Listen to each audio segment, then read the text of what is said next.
Water में जिस बात पर हम फोकस दे रहे थे वो ये था, water as a universal solvent use किया जाता है। Water as a universal solvent, जितने भी सॉल्ट्स होते हैं। अच्छा, ये बड़े बड़े टर्म्स से अंडरस्टैंडिंग में दिक्कत आती है, आप सिंपल रखिए। केमिस्ट्री लैब में आप सॉल्ट्स यूज करते हैं, lead nitrate, potassium nitrate, sodium sulphate, sodium carbonate, sodium bicarbonate, ये सारे सॉल्ट्स होते हैं। ये सॉल्ट्स में से कुछ सॉल्ट सॉल्युबल होते हैं वाटर में, कुछ सॉल्ट्स वाटर में इनसॉल्युबल होते हैं। सॉल्ट्स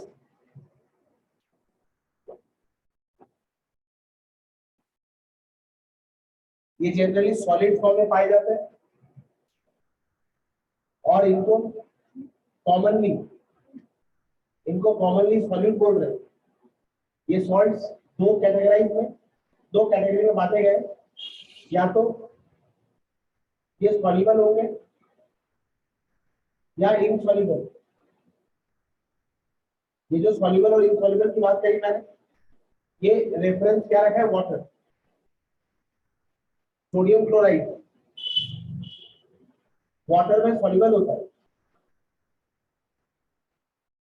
लेकिन बेंजीन एक और सॉल्वेंट होता है केमिस्ट्री लैब में।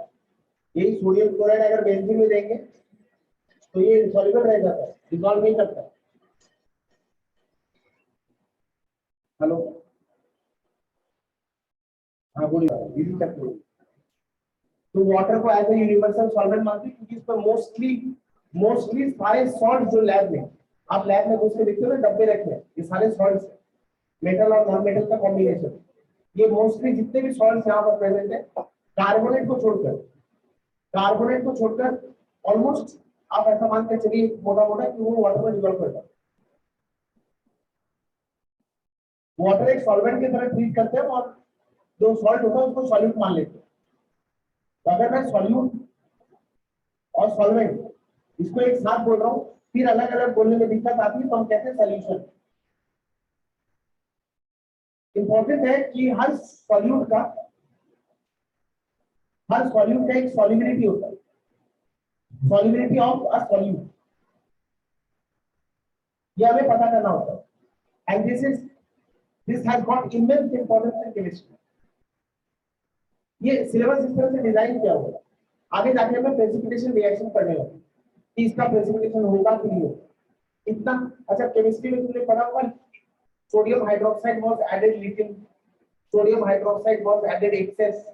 ये लिटिल वर्ड, एक्सेस वर्ड, ये मेंशन क्यों है? कभी अगर चैप्टर पढ़ते वक्त तुमने नोटिस किया होगा, acid was added little, acid was added excess, excess acid should be added. ये पूरा पर्पस यही से आता है। इसकी मैथमेटिक्स होती है, ये इक्वेशंस लिखने होते हैं, और मैथमेटिक्स से ज्यादा टफ कैलकुलेशंस होती है। इसमें अंडरस्टैंडिंग की अलग लेवल की चाहिए। तो एक बार से लेवल में एकदम से जाके सब नहीं होगा, 9 से धीरे धीरे पढ़ना शुरू करते, 10 में थोड़ा पढ़ते, फिर आगे जाके काम है। हर सॉल्ट की एक सॉल्युबिलिटी होती है, या फिर मैं क्योंकि सॉल्ट को बोल रहा हूँ जनरली वो सॉल्यूट होता है, तो हमें सॉल्यूट का सॉल्युबिलिटी चेक करना होगा।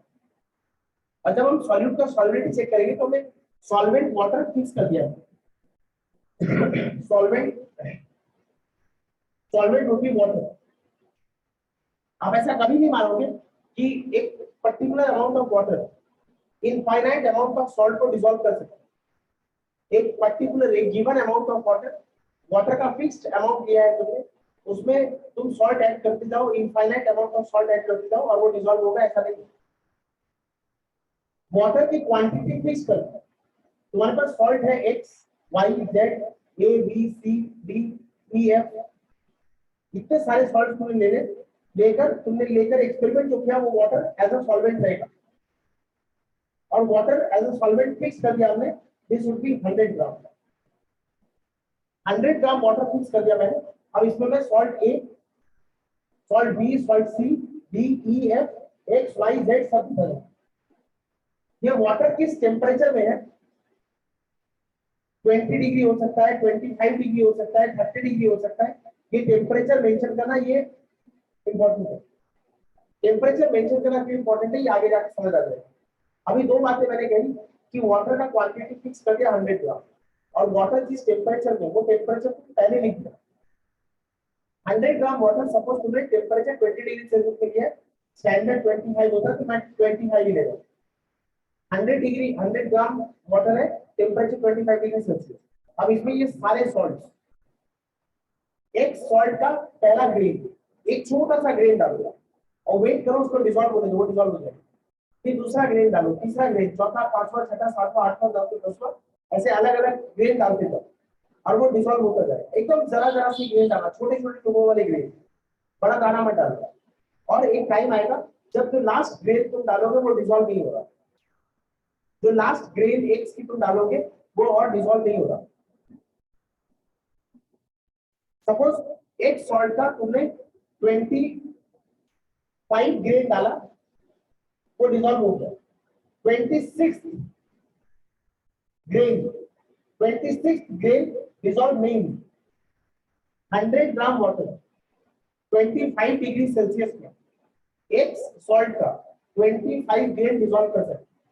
तुम्हें एक ग्रेन का मास पता है, एक ग्रेन का मास, लेट सपोज एक ग्रेन का मास 1 ग्राम, तो 25 डिग्री सेल्सियस में 100 ग्राम वाटर कितना ग्राम एक डिसॉल्व कर सकता है? 25 ग्राम। 25 डिसॉल्व हो गया, 26 ग्रेन डिसॉल्व नहीं हुआ, तो हम कहेंगे सॉल्यूशन सैचुरेटेड हो गया। इसको कुछ नाम देते हैं, मतलब एक नाम देना होगा मुझे कि और डिसॉल्व नहीं होगा वाटर में, और एक भी सोडियम क्लोराइड डिसॉल्व नहीं होगा, और एक भी X डिसॉल्व नहीं होगा, और एक भी वाइट डिसॉल्व नहीं होगा। तो मैं बोलूंगा ना, कुछ तो बोलना होगा ना मुझे, केमिस्ट्री के टर्म में बोलेंगे सॉल्यूशन सैचुरेटेड हो गया, और मत तो और डिसॉल्व नहीं करेगा। अच्छा, अगर डिसॉल्व होता रहेगा तो क्या बोलेंगे? अनसैचुरेटेड। और डिसॉल्व हो गया है उसके बाद तुम डालते जाओगे तो क्या बोलेंगे? Super saturated. तो 2 मिनट में आ रहा हूं। सॉल्युबिलिटी जो मैं बोल के गया था वो आप वर्ड्स में लिखिए, वो सॉल्युबिलिटी का डेफिनेशन है। एक्स सॉल्ट की सॉल्युबिलिटी कितना ग्राम लगा 100 ग्राम वाटर को सैचुरेट करने में? 25 ग्राम। आप ऐसे लिखेंगे, द अमाउंट ऑफ सॉल्यूट, पहले समझ लो, लिखना शुरू कर दो, एक अंडरस्टैंडिंग होती है कि जब भी दो तभी बोल दो, the amount of solute in gram. Gram क्यों बोल रहा हूँ? क्योंकि कहा था ये सॉलिड फॉर्म में, ये सॉलिड फॉर्म में लेकिन काम कर रहे हैं। The amount of solute in gram, the amount of solute in gram that will saturate any amount of water, क्या that will saturate 100 gram of water at any given temperature at a particular temperature. So what is the solubility of a solute? Solubility of a solute is defined as the amount of solute in gram that will saturate 100 gram of solvent at a particular temperature. Her salt के ऊपर आप ये experiment conduct करेंगे, x के लिए, Y के लिए, Z के लिए, ए के लिए, बी के लिए, सी के लिए, डी के लिए, और हर सॉल्ट की सॉल्युबिलिटी अलग अलग होगी। ये सॉल्ट सोडियम क्लोराइड अगर वाटर का टेम्परेचर 20 डिग्री सेल्सियस है, अगर वाटर का टेम्परेचर 20 डिग्री सेल्सियस है और तुमने 100 ग्राम, अगर वाटर का टेम्परेचर 20 डिग्री सेल्सियस पर तुमने 100 ग्राम वाटर लिया है, तो सोडियम क्लोराइड 36 ग्राम लगता है। सोडियम क्लोराइड 36 ग्राम लगता है। 100 ग्राम वाटर लिया मैंने, वाटर का टेम्परेचर 25 नहीं, मैं बोल रहा हूँ 20 डिग्री सेल्सियस, तो सोडियम क्लोराइड 36 ग्राम मेरा डिसॉल्व हो जाएगा। 36 के बाद जरा सा रखोगे डिसॉल्व, तो सोडियम क्लोराइड की सॉल्युबिलिटी कितनी है? 36 ग्राम। जब तुम 36 ग्राम बोलोगे टेम्परेचर मेंशन करना, क्यों? 20 डिग्री सेल्सियस में ये 36 ग्राम डिसॉल्व होता है। टेम्परेचर अगर बढ़ा के मैं 25 डिग्री सेल्सियस कर देता हूँ तो ये 36 से ज्यादा कुछ, मान लो 38.5 ग्राम डिसॉल्व होगा। तो सॉल्युबिलिटी बोलते वक्त अगर तुम्हें चीजें समझ आ रही है तो तुम टेम्परेचर खुद ब खुद बोलोगे, क्योंकि तुम्हें पता होगा टेम्परेचर चेंज करने से ये वैल्यू चेंज होता है। वाटर का मास फिक्स्ड है, वाटर का मास चेंज नहीं करूंगा। अगर वाटर का टेम्परेचर चेंज होगा तो जो वाटर 20 डिग्री सेल्सियस में 36 ग्राम डिसॉल्व करता है, वही वाटर 25 डिग्री सेल्सियस में ज्यादा डिजॉल्व करेगा। मतलब सॉल्युबिलिटी टेम्परेचर का फंक्शन है, टेम्परेचर बदलते जाओ सॉल्युबिलिटी बदलती जाएगी। So it is so important to mention the temperature at which the experiment of solubility is conducted. तुम एक एक्सपेरिमेंट करके मुझे वैल्यू बोल रहे हो 36 ग्राम डिजॉल्व हुआ सर, और तुम टेम्परेचर का इंफॉर्मेशन मुझे नहीं दे रहे, ये एक इनकम्प्लीट इंफॉर्मेशन मानी जाएगी। तो मुझे बोलना सर मैंने वाटर 80 डिग्री सेल्सियस में लिया था तब जाके 36 ग्राम डिजॉल्व हुआ, क्योंकि अगर वो 30 डिग्री सेल्सियस में वाटर ने काम करा तो उसका वैल्यू कुछ और आएगा। ये अगर कोई और टेम्परेचर ले रहा है तो वही सोडियम क्लोराइड की सॉल्युबिलिटी वही सेम अमाउंट ऑफ वाटर में अलग आएगी। You mention the temperature first and then you mention the amount required to saturate 100 gram of water. Solubility का definition clear हो गया? The amount of solute. अच्छा solubility हमेशा किसकी होगी? Solute की solubility. Solubility हमेशा solute की होगी. Solubility is always defined for solute. क्या होगा? Solubility of a solute is the amount of is the amount of solute in gram that will saturate at a particular at a definite given temperature. देखो solubility का definition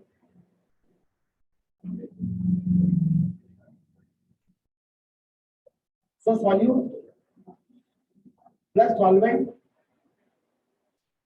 solution solubility is always expressed for solute to define solubility, solvent to define solubility of solute. Solvent is taken 100 gram. The temperature at which solubility is defined is to be mentioned. Definition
जो हम समझ रहे थे उसी को word में लिखा, नया कुछ नहीं लिखा, देख लो।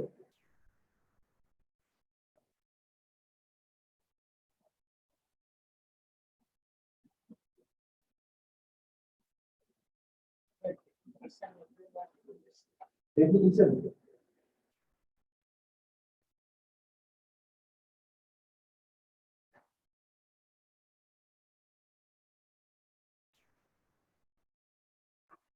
types of solution on the basis of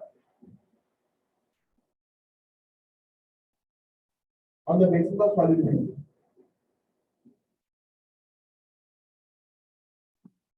Saturated solution, unsaturated solution super saturated solution saturated solution Roman saturated solution का डेफिनेशन जब एक फिक्स्ड अमाउंट ऑफ सॉल्यूट तुम ऐड कर चुके एक फिक्स्ड अमाउंट ऑफ सॉल्वेंट एक फिक्स्ड टेम्परेचर पे तुमने एक फिक्स्ड अमाउंट ऑफ सॉल्यूट लिया सॉल्वेंट लिया और उसमें एक definite fixed amount of solute add कर दिया वो डिसॉल्व हो गया उस फिक्स्ड अमाउंट के एक्स्ट्रा तुमने जो भी अमाउंट ऐड किया वो डिसॉल्व नहीं हुआ ये फिक्स्ड मैंने तीन चीजों के लिए लिखा है सॉल्यूट के लिए सॉल्वेंट के लिए टेम्परेचर के लिए एक बार फिर से सुनो एक फिक्स्ड टेम्परेचर में तुमने एक फिक्स्ड अमाउंट ऑफ सॉल्वेंट लिया और उसमें एक fixed amount of solute add कर दिया fixed temperature fixed amount of solvent fixed temperature fixed amount of solvent उसमें तुमने fixed amount of solute add किया वो डिसॉल्व हो उससे ज्यादा थोड़ा भी ऐड करोगे डिसॉल्व हम कहते हैं उस टेम्परेचर में वो solvent saturate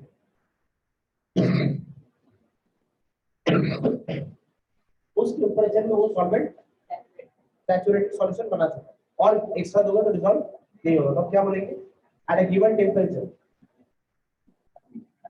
if a given amount of solvent cannot dissolve any more of the solvent एक फिक्स टेम्परेचर में एक फिक्स्ड अमाउंट ऑफ सॉल्वेंट एक फिक्स टेम्परेचर में जी एक फिक्स टेम्परेचर में एक फिक्स्ड अमाउंट ऑफ सॉल्वेंट अगर और ज्यादा सॉल्यूट डिसॉल्व नहीं कर पा रहा तो हम कहते हैं सॉल्यूशन सैचुरेटेड हो डेटा कैसा है जो बात मैंने कही थी वो तुम्हें याद होगी अगर तुम एक कंटेनर में वाटर लेते हो ये वाटर कितना ग्राम होगा 100 ग्राम कितने टेम्परेचर में 20 डिग्री सेल्सियस टेम्परेचर फिक्स कोई एक फिक्स होना चाहिए वो तुम लिख देना जो भी टेम्परेचर अगर तुम 100 ग्राम वाटर लेते हो 25 डिग्री सेल्सियस 20 डिग्री सेल्सियस जिस 100 ग्राम वाटर लिया तुमने टेम्परेचर लिख दिया तुमने 20 degree Celsius and sodium chloride dissolve कर दो grain by grain sodium chloride dissolve करोगे सोडियम क्लोराइड का 36 ग्राम 36.1 ग्राम ये 0.1 ग्राम भी डिसॉल्व नहीं होता तो हम क्या लिखेंगे at a particular temperature at a fixed temperature where a fixed amount of solvent cannot dissolve any more of solute the solution is said to be saturated at a particular temperature or if a given amount of solvent can dissolve more of the solute it is known as unsaturated at a given temperature for a fixed amount of solvent if it contains the solute more than its solubility इस salt की solubility 36 ग्राम अगर तुम 36 ग्राम से ज्यादा दे दोगे तो वो क्या हो जाएगा सैचुरेटेड तो हो जाएगा 36 में अगर तुम 38 दे देते तो वो क्या हो जाएगा सुपर सैचुरेटेड एक पर्टिकुलर टेम्परेचर में एक फिक्स्ड अमाउंट ऑफ सॉल्वेंट लिया अगर वो और डिसॉल्व नहीं कर सकता तो सैचुरेटेड अगर डिसॉल्व कर सकता है अनसैचुरेटेड अगर वो अपनी सॉल्युबिलिटी से ज्यादा सॉल्ट रखता है तो सुपर सैचुरेटेड मतलब तुमने उसमें ज्यादा ऐड कर दिया तो वो केस क्या बोलोगे तुम सुपर सैचुरेटेड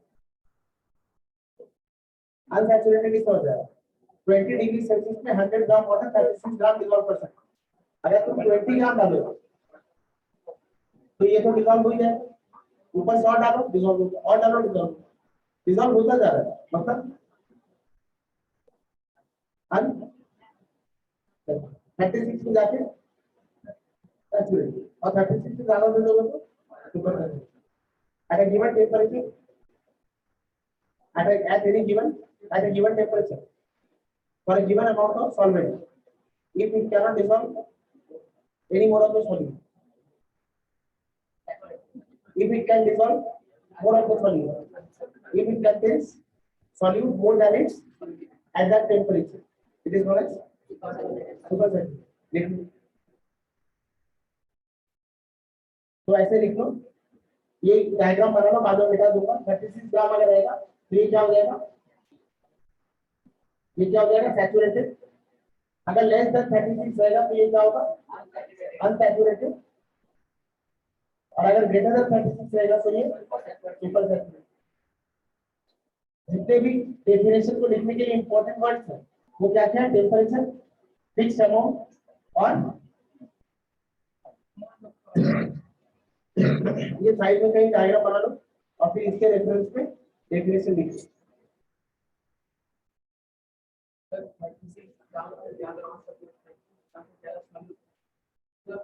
हाँ तो सैचुरेटेड तो हुई क्या, अब तुमने ज्यादा डाल के रख दिया तो हम बोलेंगे वो सुपर सैचुरेटेड हो गया। सुपर सैचुरेटेड हो रहेगा कि तुमने उसमें जितना सॉल्ट डिसॉल्व हो सकता था उससे ज्यादा ऐड करके रखा। कोई मीनिंग होना, कोई टर्म होना चाहिए ना, क्या मैसेज देना चाहता है।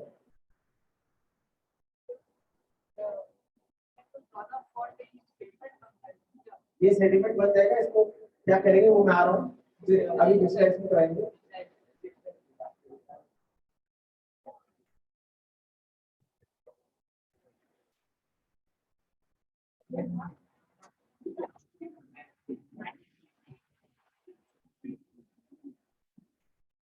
given at a given temperature for a fixed amount of solvent, if it cannot dissolve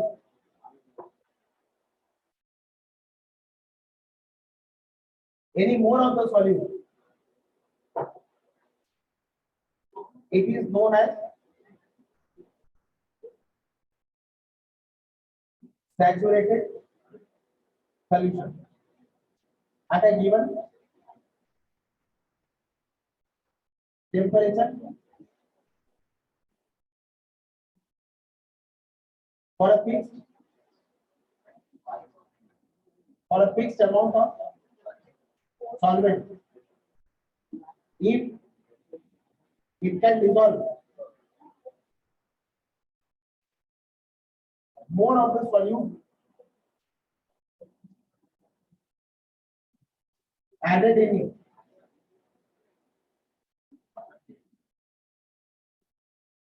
it is known as unsaturated seriously। अभी तो 9 में पढ़ती है तो मैं ये डेफिनेशन लिख रहा हूँ।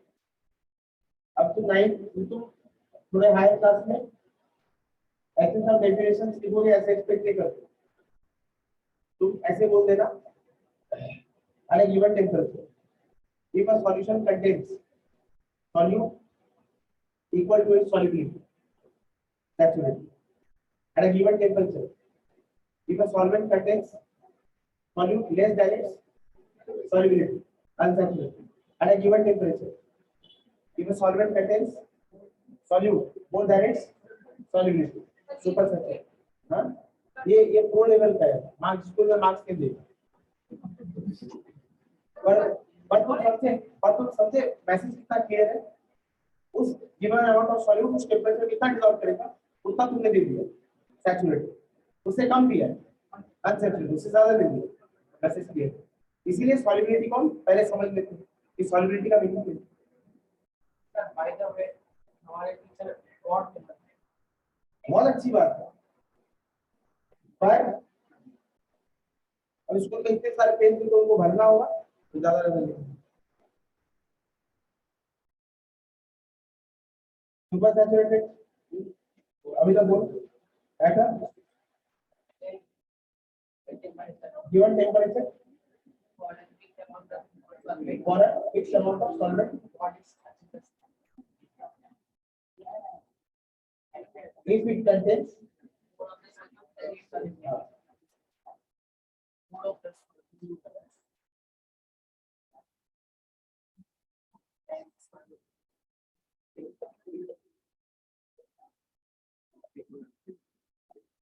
it is known as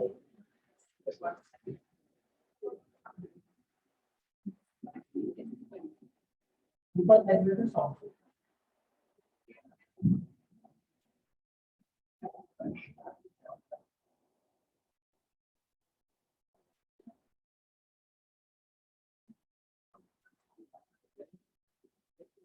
ways to make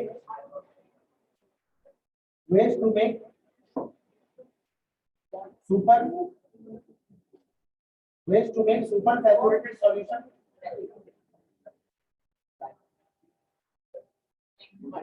Saturated solution. एक सुपर सैचुरेटेड सॉल्यूशन को सैचुरेटेड बनाने के दो रास्ते होते हैं। पहला बाय हीटिंग, दूसरा बाय एडिंग सॉल्वेंट। ऐसा क्यों होता है वो एक बार देख लेते हैं।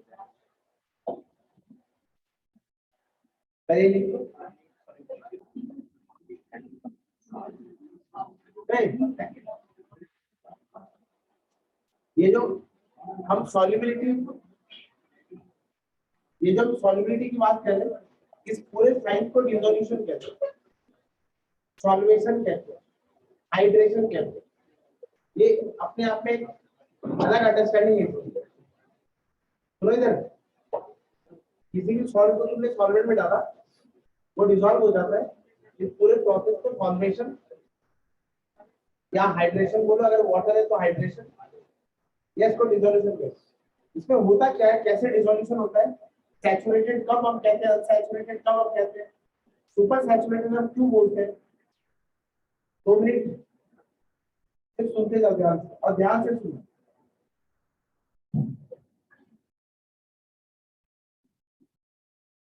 तुम लोगों को सोडियम क्लोराइड का स्ट्रक्चर एक लास्ट क्लास में कुछ क्यूब जैसा बना के दिखाया होगा मैं, एक क्यूब जैसा। देखो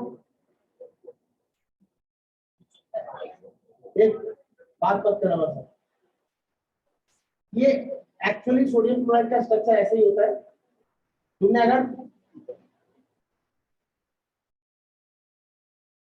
तुमने सोडियम क्लोराइड का अगर एक ग्रेन भी डाल दिया ना, तो ऐसा नहीं कि एक सोडियम का आयन और एक क्लोराइड का आयन है। एक छोटी सी ग्रेन भी तुम डालते हो अंदर, उसमें भी करोड़ों अरबों सोडियम और करोड़ों को क्लोराइड होते, और वो सोडियम क्लोराइड रैंडम किसी स्ट्रक्चर में नहीं होते। किसी से मैं क्रिस्टल्स और वाटर ऑफ क्रिस्टलाइजेशन वाले टॉपिक को उसमें स्टिक करूंगा, तो आप ये चीज देखते जाओ। जब कैटायन और एनायन जुड़ने लगते हैं, वो एक डेफिनिट रेगुलर ऑर्डर्ड अरेंजमेंट में आते हैं।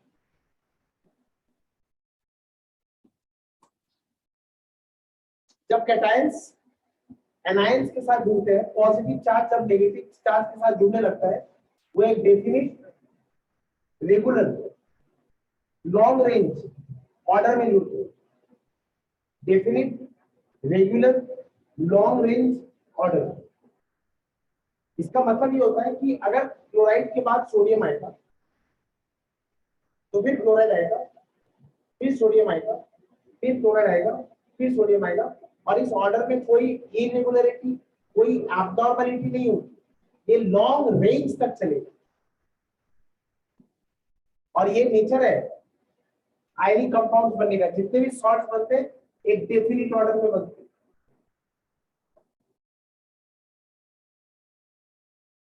ये जो स्ट्रक्चर मैं बना रहा हूं, ये मैं क्यूबिक स्ट्रक्चर बना रहा हूं, ये आपको समझ आई क्या होगा। सोडियम क्लोराइड ये मैं इसलिए नहीं बनाना कि ऐसे लिखने में समझ में इजी होता है। सोडियम क्लोराइड एक्चुअली में क्यूबिक स्ट्रक्चर में एग्जिस्ट करता है। सिर्फ यही स्ट्रक्चर होता है ऐसा भी नहीं। क्यूबिक, रोम्बोहेड्रल, हेक्सागोनल,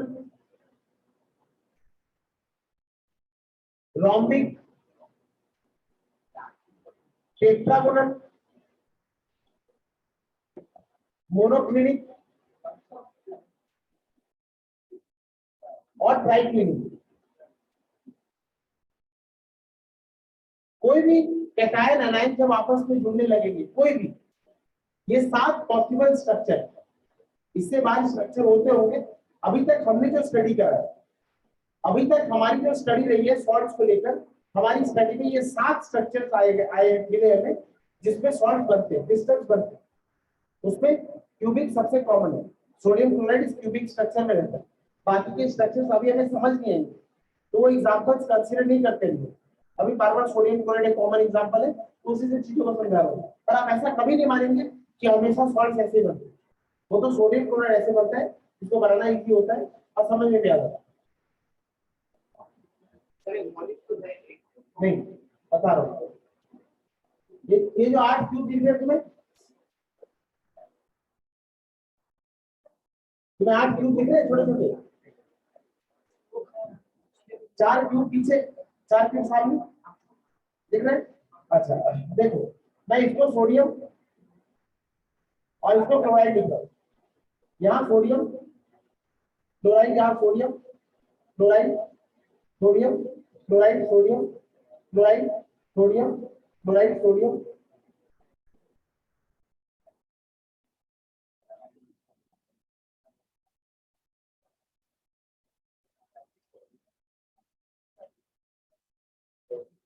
ये सोडियम क्लोराइड का एक्चुअल स्ट्रक्चर है।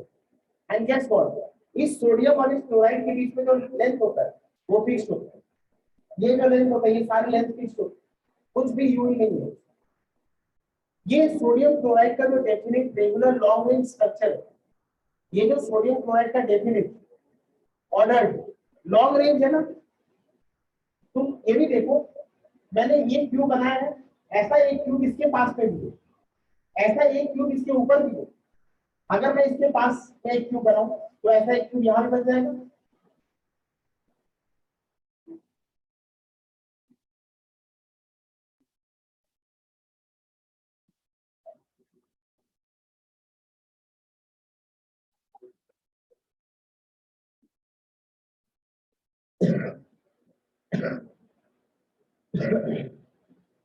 अब स्ट्रक्चर को कंप्लीट करूंगा तो यहाँ एक क्यूब बनेगा, ऊपर भी एक क्यूब बना सकता हूँ ऐसे।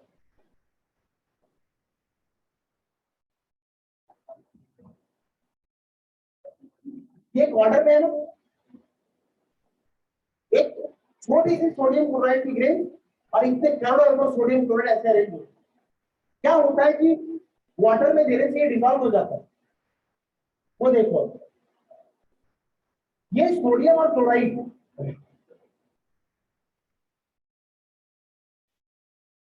ये सोडियम और क्लोराइड के बीच में ऐसी कोई लाइन कभी नहीं होती है। वो तो हम अंडरस्टैंडिंग के लिए बनाते हैं। ऐसा थोड़ी कि कोई वर्कर जाके सोडियम पे एक आयन को रखता है, फिर क्लोराइड को रखता है, फिर वहां सीमेंट बने जाएगा।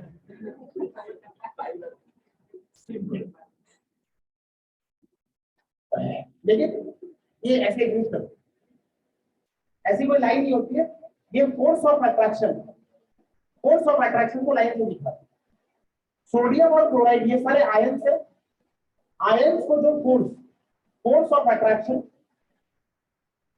force of attraction that holds, that holds cations and anions together is known as electrostatic force of attraction.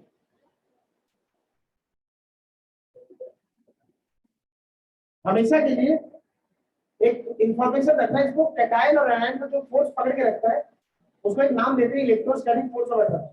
ये सारी लाइन जो मैंने बनाई है कि सारी इलेक्ट्रोस्टैटिक फोर्स ऑफ अट्रैक्शन। जैसे इसको एक वाटर में डिसॉल्व करता हूं मैं, जैसे इसको एक वाटर में डिसॉल्व करता हूं, वाटर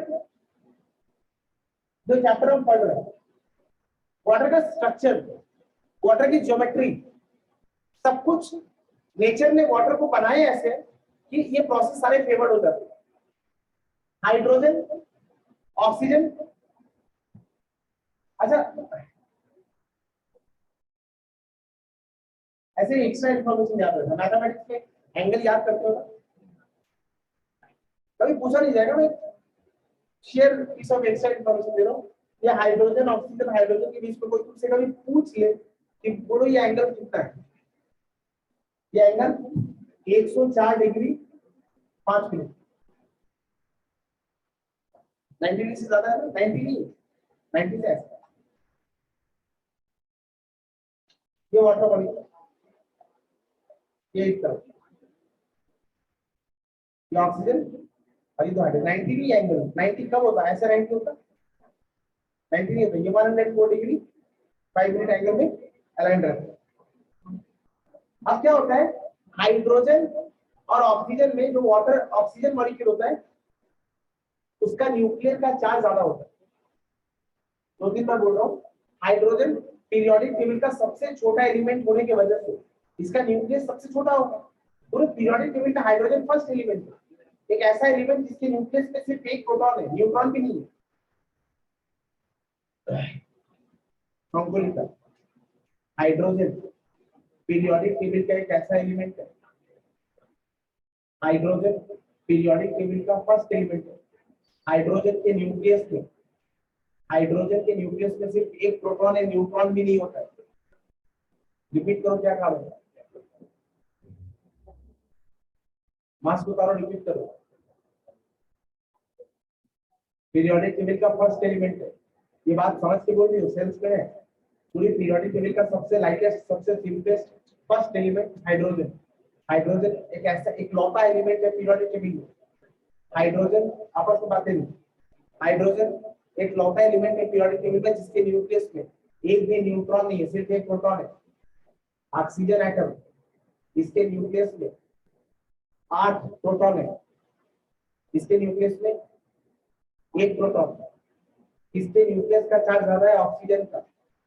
8 प्रोटॉन होने की वजह से इसका पॉजिटिव चार्ज ज्यादा होगा, इसके तुलना में इसका पॉजिटिव चार्ज बहुत ज्यादा है। डायरेक्टली जो बोल रहा हूँ बात नहीं मिल रही।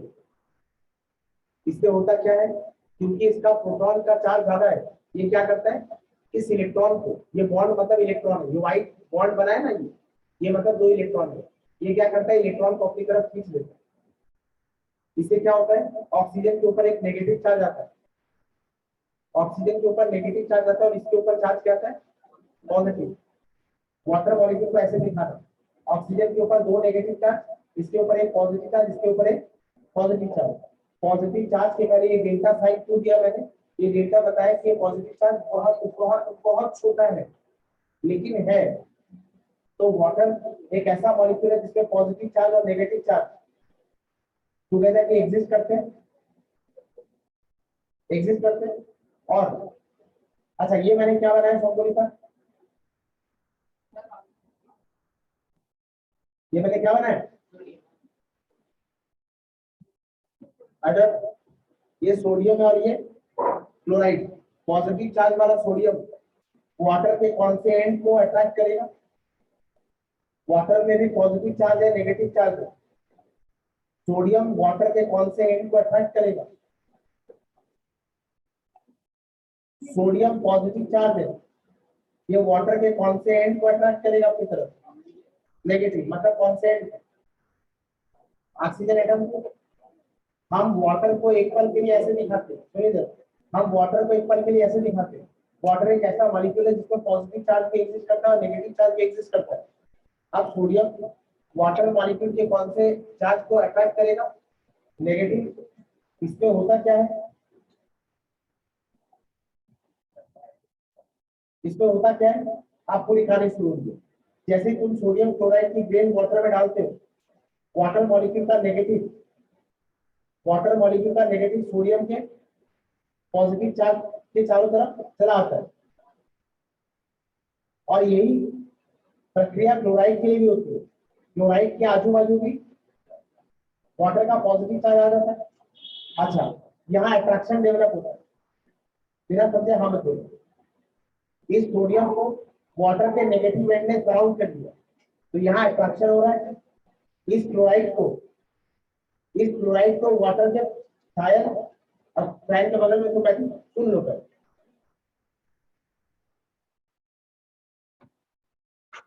ये पॉजिटिव वाटर का पॉजिटिव एंड क्लोराइड के चारों तरफ सराउंडेड हो गया, यहाँ भी अट्रैक्शन होता है। अब आप समझो, जो सोडियम क्लोराइड से बंधा हुआ था उसको वाटर मॉलिक्यूल में जाते ही एक वाटर मॉलिक्यूल से अट्रैक्शन एक्सपीरियंस हो रहा है, वाटर मॉलिक्यूल सोडियम और क्लोराइड को अपनी तरफ खींचते हैं, वाटर मॉलिक्यूल सोडियम और क्लोराइड को अपनी तरफ खींचते हैं, और जैसे ही सोडियम और क्लोराइड को वाटर मॉलिक्यूल अपनी तरफ खींचेंगे, ये फोर्स ऑफ अट्रैक्शन ब्रेक हो जाएगा, सोडियम फ्री हो जाएगा और क्लोराइड भी फ्री हो जाएगा। इस तरह से इतना सा सोडियम क्लोराइड डिजॉल्व हो गया, और जैसे ये वाला सोडियम क्लोराइड डिजॉल्व हो गया,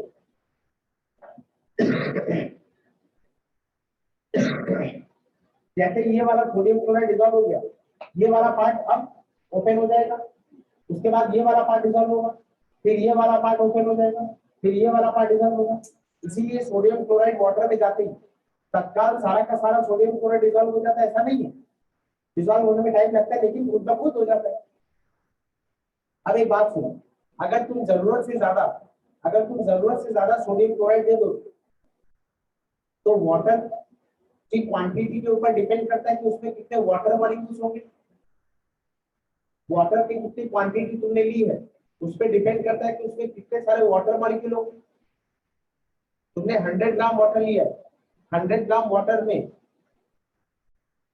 100 ग्राम वाटर में एक fix amount of water molecules होते हैं।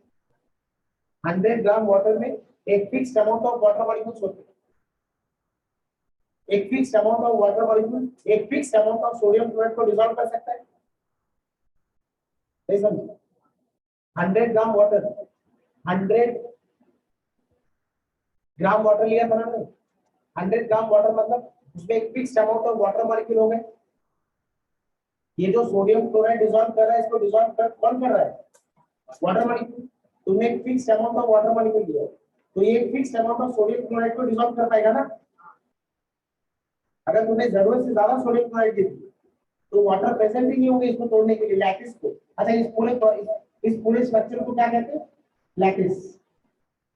इस पूरे स्ट्रक्चर को लैटिस कहते हैं। इस पूरे स्ट्रक्चर को लैटिस कहते हैं। इस लैटिस को तोड़ने के लिए कौन से मॉलिक्यूल रिस्पॉन्सिबल है वाटर के? अगर तुमने लैटिस बड़ी दे दी, इतने वाटर मॉलिक्यूल प्रेजेंट ही नहीं है, तो वो पूरे लैटिस को तोड़ पाएगा नहीं। उसमें से एक पर्टिकुलर अमाउंट जितना टूट सकता है उसको तोड़ देगा, बाकी अनटूटा हुआ रहेगा। समझे? अब saturated, unsaturated, super saturated concept. तुमने एक फिक्स्ड अमाउंट ऑफ वाटर लिया, उसमें तुम छोटा छोटा सोडियम क्लोराइड का ग्रेन देते गए, जितने वाटर मॉलिक्यूल अवेलेबल हो सकते थे वो अवेलेबल थे।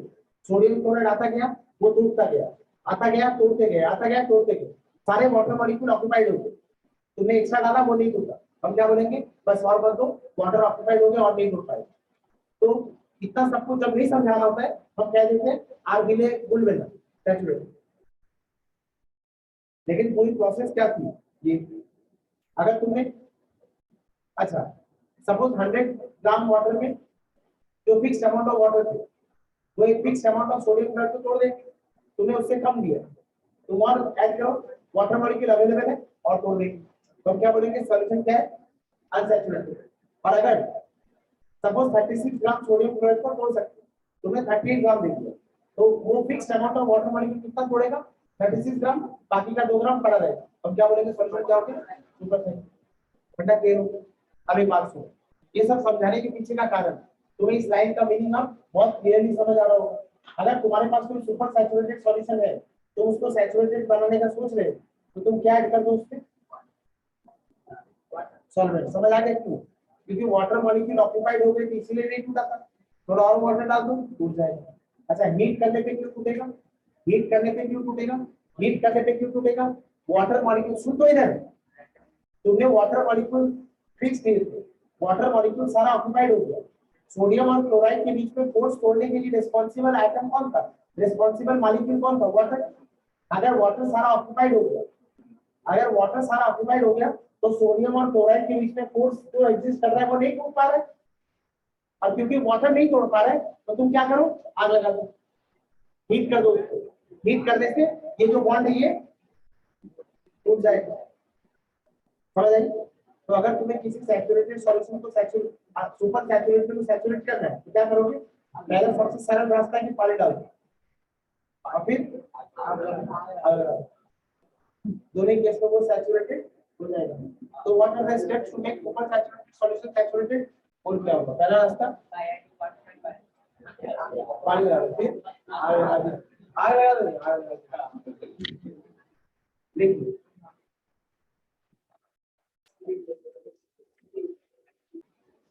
इस स्ट्रक्चर की यूनिट,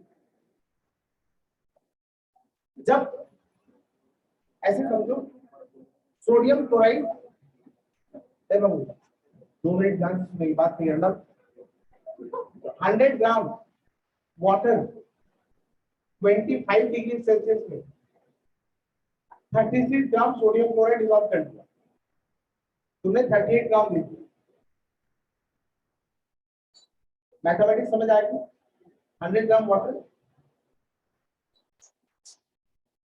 25 डिग्री सेल्सियस 36 ग्राम, और मामला फिक्स। लेकिन 100 ग्राम वाटर 25 डिग्री सेल्सियस तुमने दिया कितना? 38 ग्राम। तो एक्स्ट्रा कितना ग्राम में तो डिसॉल्व नहीं हुआ? 2 ग्राम।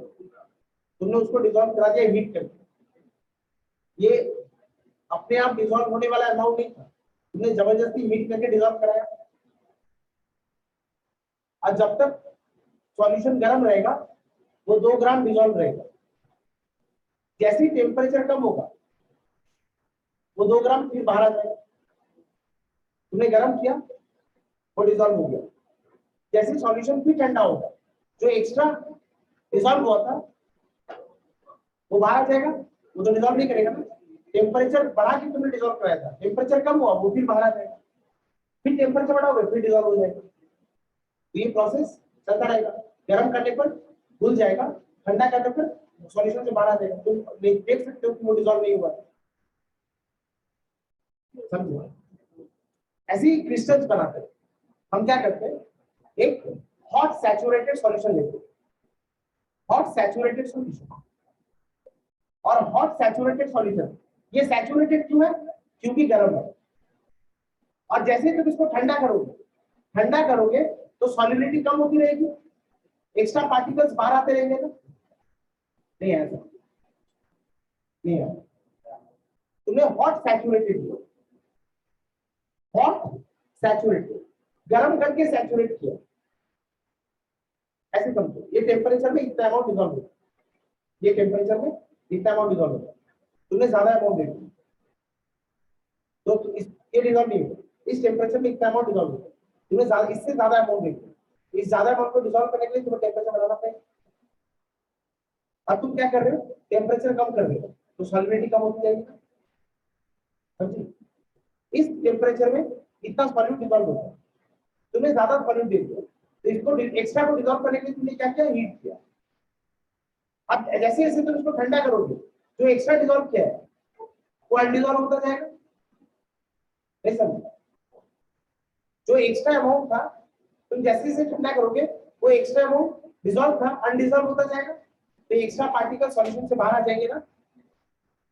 ये जो पार्टिकल बाहर आते हैं ना, इनका एक डेफिनिट शेप होता है, इनका एक डेफिनिट ज्योमेट्री होता है। ये लॉन्ग रेंज ऑर्डर में अरेंज होते हैं, इन्हीं को हम कहते हैं बधाई ऑफ क्रिस्टल्स बनेंगे। तो जो प्रोसेस मैंने तुम्हें बोला अगर तुम्हें समझ आ गया तो जो मैं इंग्लिश में बोलूंगा तुम्हें वो भी समझ आएगा। When a hot saturated solution is cooled gradually,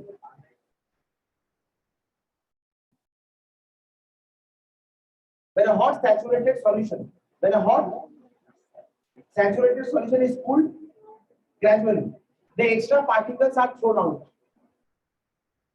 When a hot saturated solution is cooled gradually, the extra particles are thrown out, having a fixed shape and geometry. Having a fixed shape and geometry, known as crystals, and the process is known as crystallization. समझ आ गया? Sodium chloride का छोटा दाना लोगे तुम, उसमें ये lattice छोटी होगी। सोडियम क्लोराइड का बड़ा दाना लोगे, उसमें यही लैटिस होगी, बड़ी होगी। लेकिन सोडियम और क्लोराइड का अरेंजमेंट कम व्हाट में व्हाटसोएवर इज द कंडीशन, ये स्ट्रक्चर लैटिस का ही है क्यूबिक। इसलिए कहते हैं definite shape and definite geometry. The size में वैरी, वर्तन दबा दो शैतान वाली भाषा। क्रिस्टल्स क्या होते हैं, एक बार दोबारा देखो क्या क्या इंपॉर्टेंट कीवर्ड्स है। Hot saturated solution, cooled gradually, the extra particles are thrown out, having definite shape and geometry known as crystals, and the process is known as crystallization. अब क्या होता है जब ये क्रिस्टल्स बन रहे होते हैं, जब ये एक्स्ट्रा पार्टिकल्स बाहर आते हैं, ये सारा का सारा खेल वाटर में हो रहा है। ये सारा सॉल्यूशन किसमें बना रहे हैं, वाटर। जब ये सोडियम क्लोराइड बाहर आते हैं तो यहाँ सोडियम है, यहाँ क्लोराइड है, यहाँ सोडियम है, यहाँ क्लोराइड है। देखो इस छोटे से क्यूब में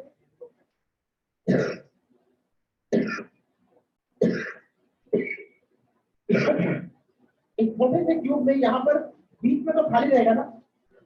तुम एक जूते की बक्सा में बहुत सारे बॉल सजा दो, स्फेरिकल लड्डू सजा दो, क्या तुम उस जूते की बक्सा को 100% ऑक्यूपाई करोगे? ऐसा हो सकता है? तुम अगर उसमें लड्डू सजा रहे हो तो बीच में छोटी सी जगह खाली बचेगी। जब ऐसे क्रिस्टल्स बन रहे होते हैं चीफ क्रिस्टल, तो ये जो खाली जगह होती है यहाँ कुछ वाटर मॉलिक्यूल्स घुस जाते हैं, यहाँ कुछ वाटर मॉलिक्यूल घुस जाते हैं।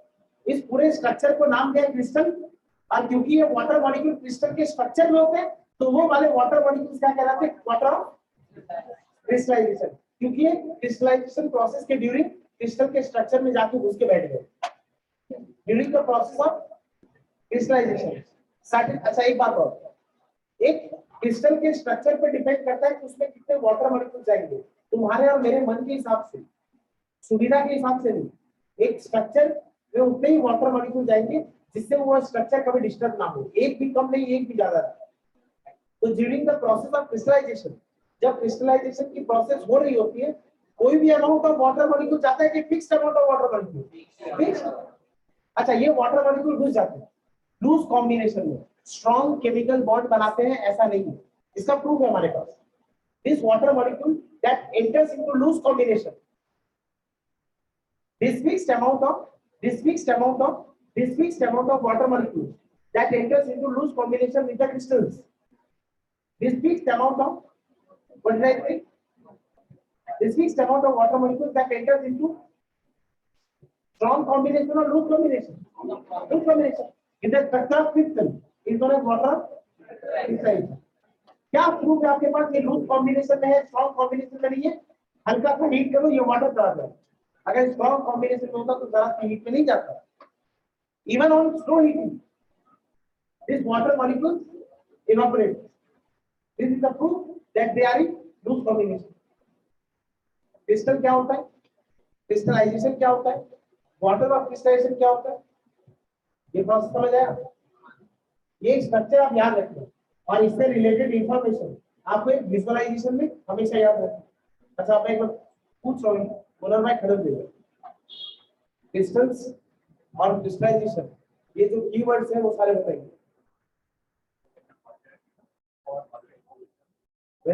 सॉल्वेंट, चुप रहो ना, बोलने दो उसको, वो खुद से बोलेगा। क्यों ऐसे करते हो? सोच के बोलो क्या गलती है। नहीं सोच के बोलो, जान से मारूंगा। बोल के क्यों देख रहा है मेरा?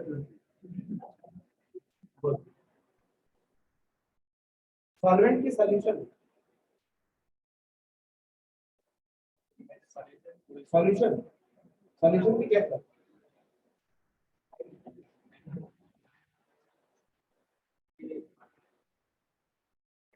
सोचो सोचो, कंफ्यूज हो बैठो। चलो तू बोलो।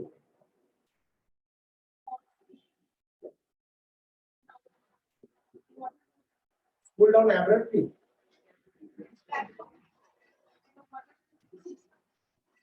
The water molecules are pull down.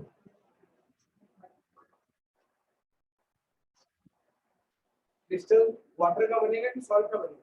Water का।